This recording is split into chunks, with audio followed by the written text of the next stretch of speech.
আইসিসির কাছে চ্যাম্পিয়ন্স ট্রফির সূচি জমা দিয়েও সংকটে পিসিবি।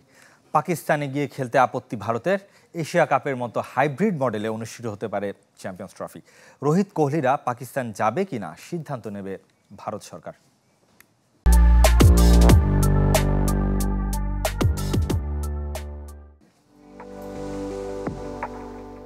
পাকিস্তানে খেলতে ভারতের বড্ড আপত্তি। দুবোর্ডের সম্পর্কের বরফ গলবে কি করে? ভারতের মাটিতে 2023 ওয়ানডে বিশ্বকাপ খেলেছিল বাবর রিজওয়ানের পাকিস্তান। আগামী বছর চ্যাম্পিয়ন্স ট্রফির আয়োজক পাকিস্তান। আইসিসির কাছে পাঠানো হয়েছে সূচি। টিম ইন্ডিয়া কোন ভেন্যুতে খেলবে সেটাও জানিয়েছে পিসিবি। চিরবৈরী ভারত পাকিস্তান, তাই সবকিছু সহজে সমাধান হবে তা কি করে হয়?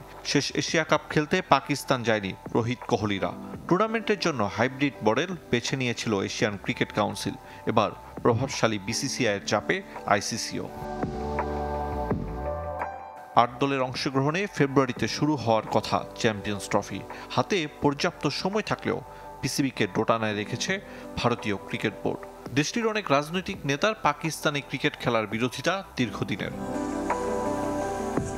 আইসিসির কাছে পাঠানো খসড়া সূচিতে গ্রুপ পর্বে ভারত ম্যাচের ভেন্যু লাহোর। টিম ইন্ডিয়ার কড়া নিরাপত্তার কথা বিবেচনা করে এমন সিদ্ধান্ত নিয়েছে পাক ক্রিকেট বোর্ড। অথচ ওসবে থোড়াই কেয়ার।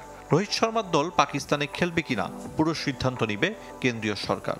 সূত্রের বরাত দিয়ে এমন খবর প্রকাশ করেছে ভারতীয় গণমাধ্যম। চ্যাম্পিয়ন্স ট্রফি নিয়ে আলোচনা হয়নি। পাকিস্তানের ভ্রমণ করার সম্ভাবনা কম। ভারত দলের পাকিস্তান সফর নিয়ে চূড়ান্ত সিদ্ধান্ত নেবে সরকার। এশিয়া কাপের মতো হাইব্রিড মডেলে গড়াতে পারে চ্যাম্পিয়ন্স ট্রফি। নিরপেক্ষ ভেন্যুতে খেলতে চাইবে টিম ইন্ডিয়া। শ্রীলঙ্কায় আইসিসির পরবর্তী বোর্ড মিটিংয়ে এই ইস্যু নিয়ে আলোচনার সম্ভাবনা বেশি। আরিফুল ইসলাম, চ্যানেল 24।